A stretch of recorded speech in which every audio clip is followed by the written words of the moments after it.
Hello everyone, welcome back to EduTalk, educational talk show where we discuss educational topic in a simple and enjoyable way.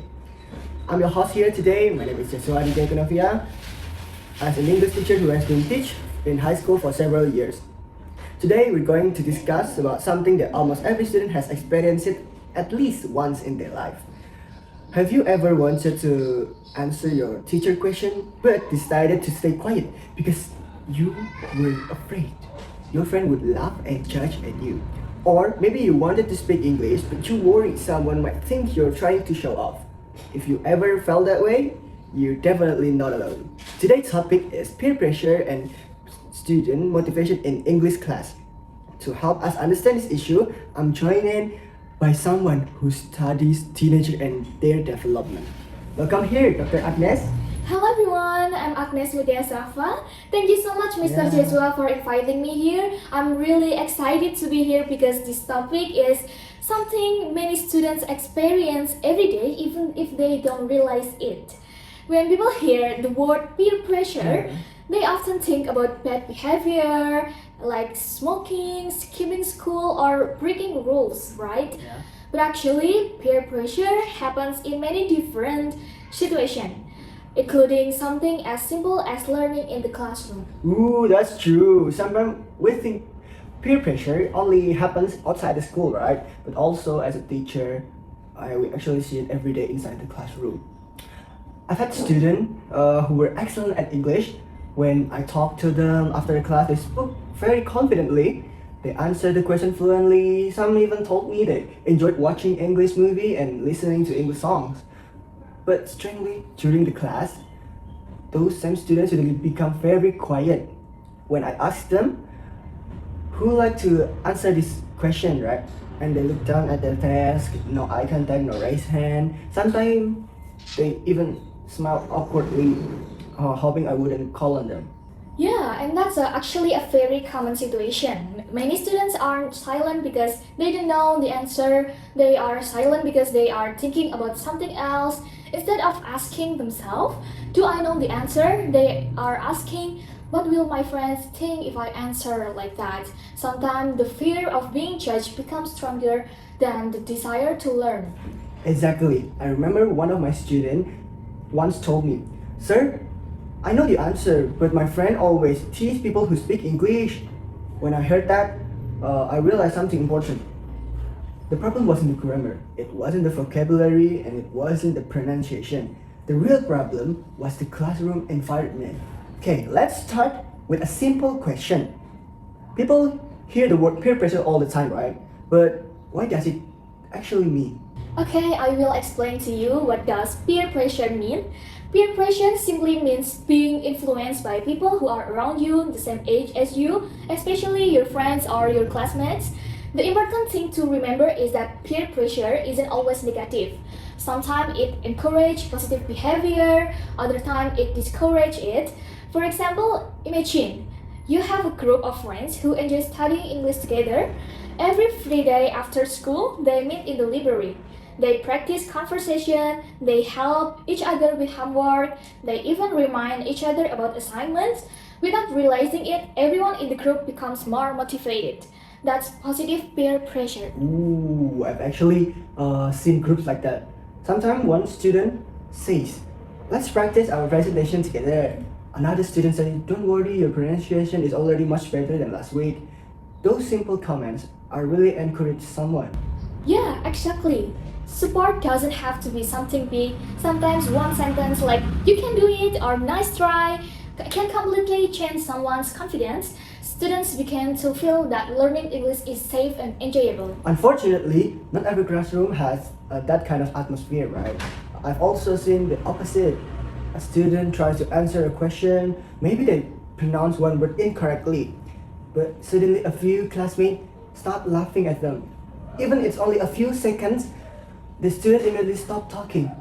And after that, they try much less willing to participate again. Yes, what's interesting is that teenagers remember those embarrassing moments for a long time. Adults sometimes think it was only a joke, but for teenagers, that moment can stay in their minds for weeks or even months. The next time the teacher asks a question, They will remember what happened before. Instead of thinking, I want to learn, they think, I don't want to be embarrassed again. Sometimes I wonder why teenagers care so much of what their friends think about. Adults also have a friend, but we usually don't worry as much as a student, right? And why is it different for teenagers? That's a really great question. Teenagers are at the stage where friendship becomes extremely important. As the children grow older, they begin spending more time with friends than with parents, right? Yeah. Their friends become people they compare themselves with every day. They ask a question like, am I good enough? Do people like me? Or do I fit in? Because of this, their classmates' opinion become more powerful. Even a small joke or negative comment can affect how they see themselves. That's explain why students sometimes act differently depending on who they're with, right? Yeah. I've noticed students who are very confident during one-on-one conversation, but once their whole group friends is watching, they suddenly become shy. Exactly. That's because many teenagers are balancing two different goals. One goal is learning, the other is being accepted by their peers. Sometimes those two goals support each other, but sometimes they compete. If students think learning will make them look different, they may hide their abilities. Oh, okay. Let's talk about some situation teacher often see. Imagine I ask the class, anyone can tell me the meaning of this word? And I know several students know the answer, but nobody's raised their hand. Yeah. Why does it happen? Okay, so usually students are looking around the room, right? They are checking their classmates' reaction before making a decision. They might think, if nobody else answer, maybe I shouldn't either. Or what if I answered incorrectly? Or even what if people think I'm trying to impress the teacher, right? Right. Those thoughts happen very quickly, often in just a few seconds. That's really interesting because teachers usually think silence differently. We often think maybe they didn't study, but actually many students knows the material. They're just afraid of social consequences. Exactly. That's why creating a supportive classroom is just as important as teaching grammar or vocabulary. Students learn best when they feel emotionally safe, right? When they know mistakes are accepted, they are much more willing to participate. I completely agree with you, Dr. Agnes. As a teacher, sometimes we focus too much to finishing the learning material, right? But sometimes we forgot about students' feelings. Those feelings can affect their learning process. So today, we have learned peer pressure isn't always bad. It can encourage students to study harder, but it can also make them afraid to speak, afraid to ask questions, and afraid to participate inside the classroom. The next question will be more interesting. Why does peer pressure affect student motivation so strongly, especially in English class? There are actually some well-known psychological theories that can help us explain this, okay? Yeah. We will explore those theories in our next discussion. We will talk about self-determination theory by Utechi and Ryan, why students lose motivation and what teachers can do to build the classroom where everyone feels confident enough to speak. Stay with us! Welcome back to Educational Talk Show. In the first part, we talk about peer pressure and how it happens inside the classroom. We also discuss about peer pressure isn't always negative. Sometimes it encourages students, but sometimes it makes them afraid to participate and to speak to each other inside the classroom. Now, I'd like to understand something more deeply. Why does peer pressure affect students so much, especially when they are in learning English? I'm here with Dr. Agnes, who will help me explain that. Hi, Dr. Agnes. Hi, Mr. Jeshua. Okay, so I will answer your question. That's a really important question. To answer it, we need to remember that learning English is quite different from learning many other school subjects, right? Think about mathematics. For example, when students solve a math problem, they usually write their answer on paper. Even if they make mistakes, not everyone notices immediately, right?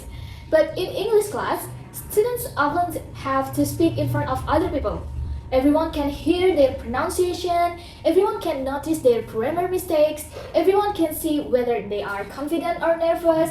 Because of that, students often feel much more exposed, right? Right. That's so true, Dr. Agnes. Sometimes I ask my students to read a short paragraph a lot, but before they even start reading, they already seem like they are nervous, and some students smile awkwardly, and some avoid eye contact with me. And also, some quietly say like this, "Sir, can somebody read this instead?" And at first I thought maybe they're not prepared or something, but after talking to them, many admitted that they were actually afraid of making mistake in front of their chairmates. Exactly. And the interesting thing is that making mistakes is actually one of the best ways to learn a language. Nobody becomes fluent without making mistakes, right? Children learning their first language make mistakes every day. Adults learning a second language also make mistakes. That's completely normal. The problem isn't that mistake itself. The problem is when students believe that making mistake will make other people judge them. So, Dr. Agnes, there is a psychological theory that help us explain student motivation. Can you tell us about it? Of course, one of the most well-known theories is called self-determined theory that you already mentioned it, developed by psychologists Edward Tate and Richard Ryan. Don't worry, the name sounds complicated, but the main idea is actually very simple. According to this theory, people become more motivated when three basic psychological needs are fulfilled. These are autonomy, competence, and relatedness. If these three needs are met, students usually enjoy learning more and become more motivated. If one or more of these needs are missing, motivation often decreases. Ooh, that's interesting. Let's talk about the first one, autonomy. What does it mean? Okay, so autonomy means feeling that you have some control over your own learning. It doesn't mean students can do whatever they want. Instead, it means they have opportunity to make choices. For example, imagine you are asking students to give a presentation, okay? Instead of deciding every topic itself, you allow students to choose a topic they enjoy. One student chooses football, another chooses music, and the other talk about cooking. Because the topic is meaningful to them, they usually become more excited. But I already tried that before, Dr. Agnes. Okay. One time I let students to choose any topic of their speaking project. I expected many of them to choose easy topic. Instead, they surprised me. Some talk about Korean dramas, I see. others discuss technology, Yeah. anime, photography, and even motorcycles. Their presentation became much more interesting because they were talking about something they genuinely like. Exactly. When students feel that their opinions matter, they are more willing to participate. Autonomy makes learning feel personal instead of forced. And what about the second need? Competence. I've seen students apologizing before answering. They will say, "I'm sorry, my English is not good," even before they speak, yeah? And that tells me that they are already lost their confidence. Exactly. And confidence is very important in language learning. Students who believe they can improve usually keep trying, right?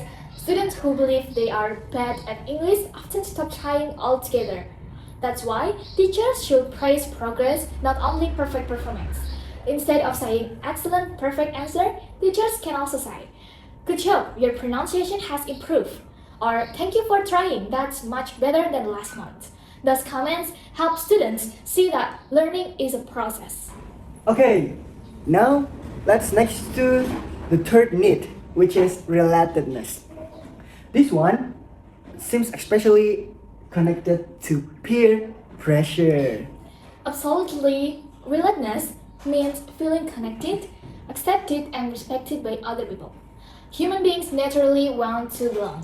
For teenagers, this need becomes even stronger. If students feel accepted by their classmates, they become more willing to participate. But if they feel rejected or embarrassed, their motivation quickly decreases, right? Right. So even if a student actually good at English, they might choose not participate if they don't feel accepted. Exactly. Sometimes students stay silent not because they lack ability, but because they are protecting themselves socially. They are thinking, if I stay quiet, nobody will laugh at me, right? Right. Unfortunately, staying quiet also means fewer opportunities to practice. Over time, their English skills might stop improving. So it all comes down to creating a safer place. If we want our students to overcome negative peer pressure and feel motivated in learning English, we need to pay attention to those three basic and psychological needs. To summarize incredibly insightful discussion today, there are three key takeaways for us as education to help our students thrive. The first one is autonomy. We need to give students choices to learning when they can explore a topic they generally care about.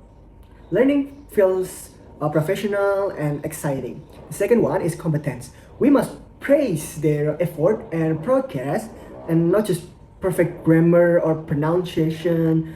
Students need to know that making mistakes is completely normal part of learning English. The third one, relatedness. We have to build classroom culture when everyone feels accepted and respected. When students feel they belong, the fear of being mocked by their peers simply fades away. Perfectly summarized, Mr. Jeshua. When a classroom successfully meets these three needs, peer pressure actually shifts from being a threat into being a support system. Students stop worrying about being judged and start focusing on learning together.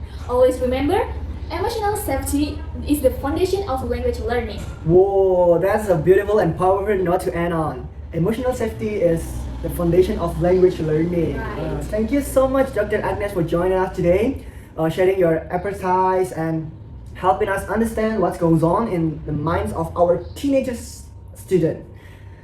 Thank you for having me, Mr. Jeshua. It was an absolute pleasure. And big thank to all of you, our listeners, for tuning into this episode of Educational Talk Show. We hope our discussion today give you fresh idea to create more supportive, engaging, and fearless environment in your classroom. I'm your host here, Mr. Jeshua. And I'm Dr. Agnes.